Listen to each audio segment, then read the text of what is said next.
पूजा plastic container, मसाला box, tray, जग और strainer. स्वास्थ्य के लिए सुरक्षित टिकाऊ क्वालिटी के साथ पूजा प्लास्टिक आपके किचन का परफेक्ट पार्टनर। छत्तीसगढ़ की ओर जहां पर भाटापारा में बछड़े की हत्या की कोशिश का जो मामला है वो इतना गर्मा गया है कि अभी भी वहां पर आंदोलन जो है वो किया जा रहा है, प्रदर्शन किया जा रहा है। मांग ये है कि जो गिरफ्तार आरोपी है उस गिरफ्तार आरोपी का जुलूस निकाला जाए। स्थिति तनावपूर्ण बनी हुई है, हालांकि सुरक्षा बल की तैनाती वहां पर कर दी गई है। भाटापारा से हमारे साथ इस वक्त राजेश मिश्रा हमारे संवाददाता जुड़ रहे हैं, सीधे उनका रुख करते हैं। राजेश, किस तरह की स्थिति है, क्या व्यवस्था बनाई गई है और जो मांग है क्या मांगे उठ रही है और उस पर पुलिस का क्या कहना है?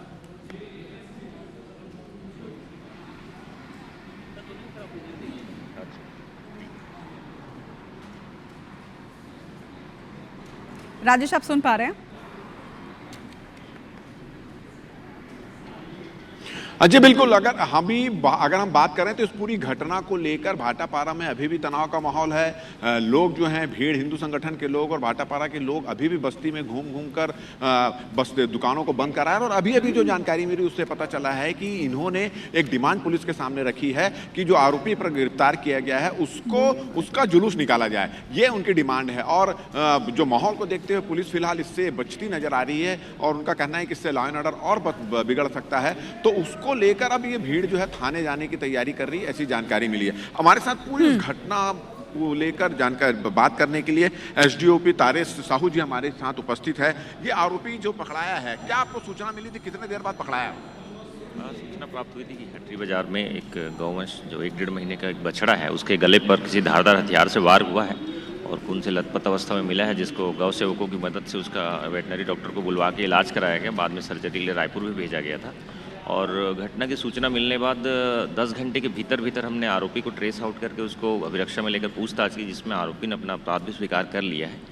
अग्रिम विवेचना बाद उसको न्यायिक रिमांड पर भेजने की तैयारी है। अच्छा, ये भी हमारी भीड़ से बातचीत हुई है। भीड़ का कहना है कि उनको आशंका है कि ये पूरी घटना में और भी कोई आरोपी हो सकता है, क्योंकि एक आदमी के बस की बात नहीं है। एक दूसरा, वो चाह रहे हैं कि जितनी भी मटन चिकन की दुकान भाटापारा और आसपास के इलाकों में है वहां पर जांच होनी चाहिए, क्योंकि उनको आशंका है कि इसके पहले भी इस तरह की घटना घट चुकी है। और जहां पे ये घटना स्थल है वो एक बड़ा बाजार है, हटरी बाजार है, जहां पर बहुत सारी और भी दुकानें हैं। तो मटन चिकन की दुकानों को भी वहां से हटाने की मांग की जा रही है। 3-4 मांगे हैं, उस पर कुछ चर्चा हुई आपकी? जहाँ तक बात अन्य लोगों के शामिल होने की है कि विवेचना का पार्ट अभी खुला हुआ है, उसमें जो भी तथ्य सामने आएंगे उसके हिसाब से आगे विवेचना होगी। अगर और लोगों की संलिप्तता पाई जाती है तो निश्चित रूप से उनकी गिरफ्तारी होगी, उन पर कार्रवाई होगी।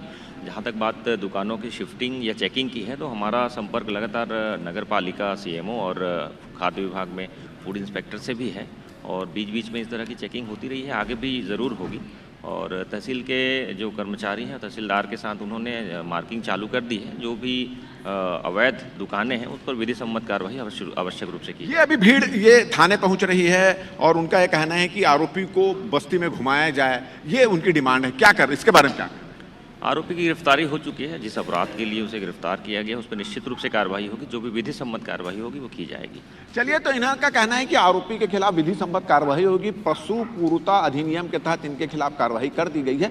मगर बस्ती वाले हैं और हिंदू संगठन के लोगों का कहना है कि वो आरोपी को जुलूस निकालने की मांग कर रहे हैं। और साथ ही साथ एक और इस पूरी घटना के बाद एक्शन देखने को मिला है कि जितनी मटन चिकन की दुकानें हैं उन पर कार्रवाई करने की बात की जा रही है। जो बीच बाजार में दुकानें हैं उस पर कार्रवाई करने की बात यहाँ पे की जा रही है। और कोशिश ये की जा रही है कि लोगों की डिमांड के अनुसार मटन चिकन की दुकानों को बाहर किया जाए और हर दिन प्रतिदिन उसकी जांच हो सके, ताकि इस तरह की कोई घटना दोबारा ना हो। इसकी भी तैयारी पुलिस प्रशासन और जिला प्रशासन कर रहा है। निश्चित तौर पर सबसे बड़ी बात वही है कि इस तरह की घटनाओं की पुनरावृत्ति ना हो, इस पर ध्यान देना होगा, चेकिंग करनी होगी और उसके साथ ही कार्रवाई सख्त से सख्त करनी होगी, ताकि एक मैसेज जाए कि इस तरह की घटना को अगर अंजाम दिया गया तो बख्शा नहीं जाएगा। स्थिति पर नजर बनाकर रखिएगा राजेश। फिलहाल तमाम जानकारी के लिए शुक्रिया आपका।